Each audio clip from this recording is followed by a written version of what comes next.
Hello and welcome to a new dev diary for Crusader Kings 3. Today we're going to be looking at Cancel, Powerful Vassals and Spouse Councillor. Alright, let's start with the basics. What have we carried over from CK2? Your Council still has 5 primary positions: a Chancellor, Steward, Marshal, Spymaster and Court Chaplain, each relying on a particular skill, respectively Diplomacy, Steward, Marshal, Intrigue and Learning. Every councillor is either a vassal or a courtier of yours, and you are mostly able to hire and fire for these roles at will. Each of these council positions can be given different tasks, relying on an appropriate skill, which help your realm survive and thrive. Theoretically. So let's have a look at it. I like these portraits again. They all have their own little special rooms, which reflect where they are. What is this man? +6, -54. So this is their opinion, obviously, and this must be the positions. He's the Duke of this area, he's the Duke of that, you're the Duke of this. Aren't these Germans? Yes, these are German duchies, if I remember rightly. And then you have a lowborn man here. Can I not knight this individual? Then we see perks. So is this potential jobs? No, this would be potential jobs. Training, levy, lockdown, so pacifying the realm. Yes, investigate. Maybe we'll learn that better. Building, collect taxes, fabricate claims. Oh yeah, this is good. I like the look of it. It shows these stats here. He's pretty bad for a marshal. When you have a 14 spymaster, you're probably going to die if he dislikes you that much as well. Heartbroken. That looks like a heart. No, it doesn't. I'm looking very close. It's like a squiggly line. I'm not sure what that would mean. It's also, yeah, powerful vassal sign is there. Very, very interesting looking. So let's go down a bit more. So that should be pretty familiar to most of you. What's actually changed? Firstly, state skills are gone. While they weren't the worst thing in the world, you tended to forget they existed unless they were utterly abmissal, which was incredibly rare. Plus, personally, I could never get the mental image of your Councillor leaping in front of the king and claiming a hand over his mouth every time he thought of another dirty joke about the King of France out of my head. Instead of affecting your character's skill in certain interactions, Councillors' skills now dramatically affect their efficiency at the tasks you set them. A skilled steward not only yanks coins from the hands of undeserving peasants as fast as the peasants earn them, they'll also be much more likely to receive positive minor events while doing it. Similarly, a terrible steward is not just slow, they'll actively bungle things and make a mess of your accounts as they go. Choosing between the politically powerful idiots and the adroit courtier has never been quite so difficult. I've never heard of the word adroit. No. Increased development in county, building construction time -1, holding construction time -1, development growth +1 a month. Possible side effects of efficient taxation, increased control, but negatively slow construction, loss of opinion, and loss of control. It's good that they have bonuses and debuffs depending on who you hire there. To compensate for this a little, merely being on your liege's council will give you a very minor bonus to the appropriate skill of your position. For your position, I should say. Even a truly terrible councillor has at least some assistance helping them out. Further, tasks now do not reset when changing councillors. If you tell your steward to keep increasing development in a particular county, they'll stick to it until told to stop, pausing if you have no steward at all. I like this. So often in Crusader Kings 2, if you had a councillor doing a job, like increasing the levies, and then they died, suddenly your increased levy amount would disappear. I had this issue in my Frey campaign. The particular video where it is in effect is not up yet, but I had a council, a character died, a new character took over, and he had to replace all the positions, and the levy amount halved. It was a huge issue for the realm. But, here we go. Council tasks in specific counties will only stop if the county stops being a valid place to perform that task, such as because a time-locked action, e.g. religious conversion, was completed, or because you lost a county in a war. Religious conversion is time-locked, they say. I'm not a fan of that. Some places never converts. It shouldn't be time based. In fact, it shouldn't be based on anything at all. There should be a sort of dynamic pop, such as in Victoria or in, I think it's the same in Imperator, where you can have 50% of one religion, 50% of another. So this time-locked action for changing the religion somewhere, I'm not a fan of. One day we're 100% Islamic, the next day 100% Christian. I think this is not the best thing to have in the game. But let's continue. Instead of listing all the possible tasks each councillor can take, let's keep things light and just have the most interesting, newest task each councillor can perform. Chancellor can integrate titles, speeds de jure drift of a valid title into your realm. That's interesting, you can actually de jure drift the titles, integrating them. That is very interesting indeed. Marshal increases control in a county, increase control gain per month in a specific county.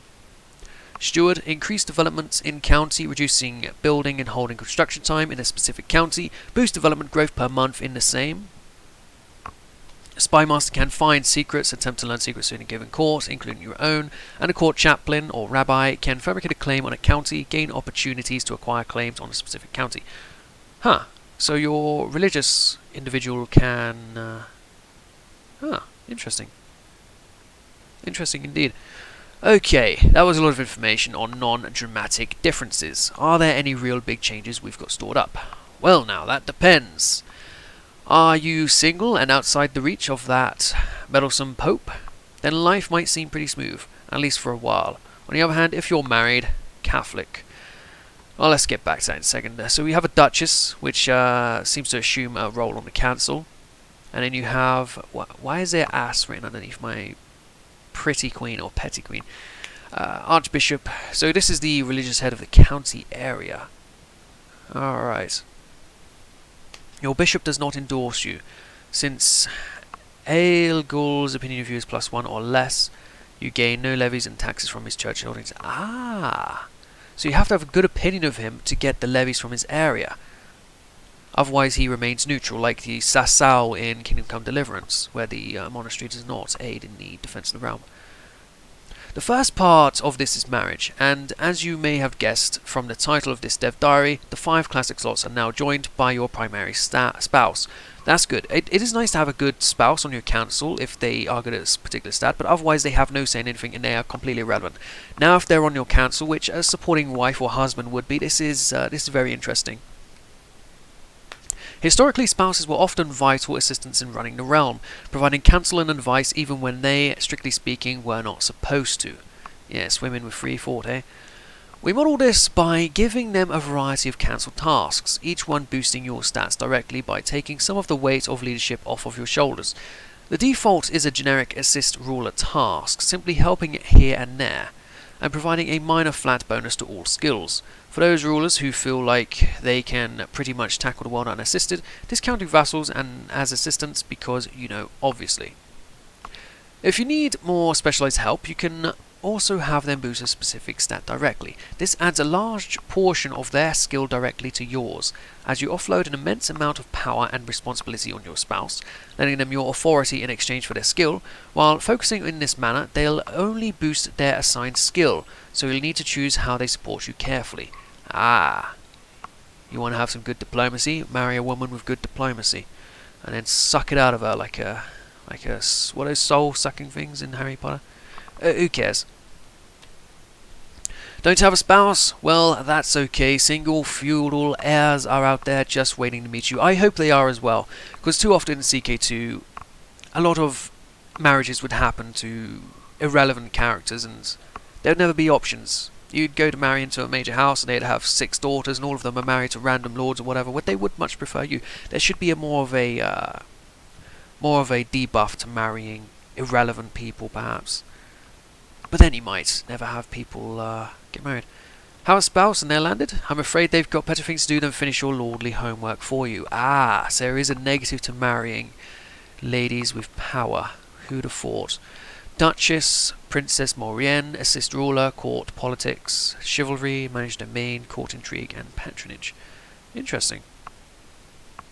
Now for the second of our 2 major differences. Have you ever heard the phrase, will no one rid me of this turbulent priest? Well, have we got some turbulent news for you? Turbulent priest for you, never mind. Certain faiths, details on which other than Catholics to follow in a later diary, Replace the court chaplain with a bishop.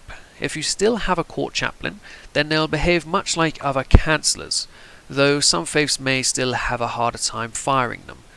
Bishops use a mechanic called leasing, though they're not the only ones to do so, whereby they control all levies and receive all taxes from every temple holding in your personal domain. Additionally, your bishop will receive a fraction of the taxes and levies generated by all of your vassals' bishops. All told, that's a lot of ducats the church seems to be getting, isn't it? Yes, it is. Of course, as loyal subjects of the crown, your bishop will be very happy to hand over taxes and troops to you, scaling with quite how happy they are. A loyal bishop is a huge boon for your economy and military, and can make the difference between unstoppable royal might and economic ruin. A reluctant bishop, by context, is an utter pain. If they do not approve of you at least a little, they'll hold back taxes and levies until you meet their standards again. And if they actively hate you, may even begin conspiring with others to replace you with a more pious monarch. This, I really do love what I'm hearing right here. Of course, you're probably asking what stops you from firing your bishop and replacing him with, say, a good friend of yours. Around these parts, that's what we call heresy. And you'll have to wait till the religious dev diary for details on exactly what your options are for legally sacking your bishop. As for illegally, well, no pope can stop a knife to the base of the spine. Duke Berthold of Carinthia, powerful vassal, hates you, has some levy, and has some ducats. But he's holding them back, of course. Our final talking point for today is the subject of powerful vassals. These should be familiar to many of you from CK2's Conclave expansion. Powerful vassals are the wealthiest lords with the highest levy counts in the realm. They are powerful, influential, and unruly, and you ignore them at your peril. The higher your tier, the more of them you'll have to contend with, and eventually you're going to have to pick who you want to snub rather than how you want to please everyone. As in Conclave, powerful vassals always expect a seat on your council. They're the greatest magnates of the day, damn it, and they demand to be heard. Leaving one out in the political cold will give you a huge opinion penalty of that character, since a council seat is theirs by right of might. Not any particular seat, mind you, and just because they might not be able to organise an army to save their life, there's no reason for you not to give them the role of marshal. Power is basically the same as competence, right? So what do you actually directly get out of, I don't know what that word is, acquiescing to these uppity lords? Well, there's one very important function that powerful vassals tie into directly, changing your succession. Oh, yeah, this is going to be interesting. CK2 required you to have all vassals who both de jure and de facto belong to one of your titles approve of you before you could change your succession. In CK3, that veto belongs to your powerful vassals alone, and they very much know it. Finally, powerful vassals are also hooked in a number of other systems in little ways, some of which may be talked about in later dev diaries, some of which we can talk about here. In elective successions, they usually receive more votes, as they have more sway over the realm's processes. When recruiting for schemes, powerful vassals make better agents, provided you can persuade them. And since they know this, they're also harder to use the sway scheme on. And lastly, an unhappy powerful vassal in a faction is far more worrisome prospect. Well, that's all for this dev diary. That's I really do like everything. This might be my favourite dev diary so far. I liked the way it was written, and I like the ability to more concentrate on your realm with these particular functions. I do look forward to this a lot. But also in this dev diary today, I've got up some questions and answers by Wokeg, the guy who wrote this. He has answered some questions from the Paradox Plaza. We're going to have a look and see what it is here. This gentleman here is asking, if we now choose to empower those said spouses and the, let's say, like their dynasty way more than you, can they actively choose to sabotage you? Example, sowing dissent between your vassals if you use her to aid your diplomacy. The answer is, this is definitely something we'd like to do more and more of going forth. The basis is there, but I can't quite say.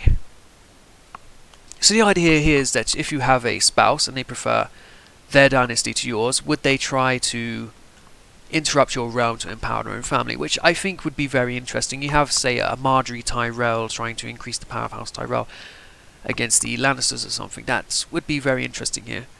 Wonderful news on the succession change mechanics. Do all the vassals still need to be at peace? At present, no. I like the sound of that. Why should my laws be disrupted because two minor counts up in the north are trying to kill each other here? Assistants sounds interesting. Are these actual characters? They represent a generic team. Currently, they're a generic team of bureaucrats rather than specific characters. Also, I noticed there are no advisors on the council. I assume the position is gone for good. At present, we don't have any advisors in the game. That's a shame. I would like advisors. Afraid your vassals have stopped falling for that old con. Yeah, it was quite a con to get opinion. To clarify here, that was intended to be an example. Duke Geoff of Greater Present can't make him a martial vassal. Region allows it. Your court challenge just wants to be there. You only accepted this as your spouse position.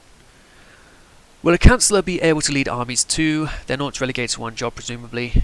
Yes, they've got assistants, so their job is taken care of, provided they can be reached for communication. If leading an army, it's not ideal, but letters exist.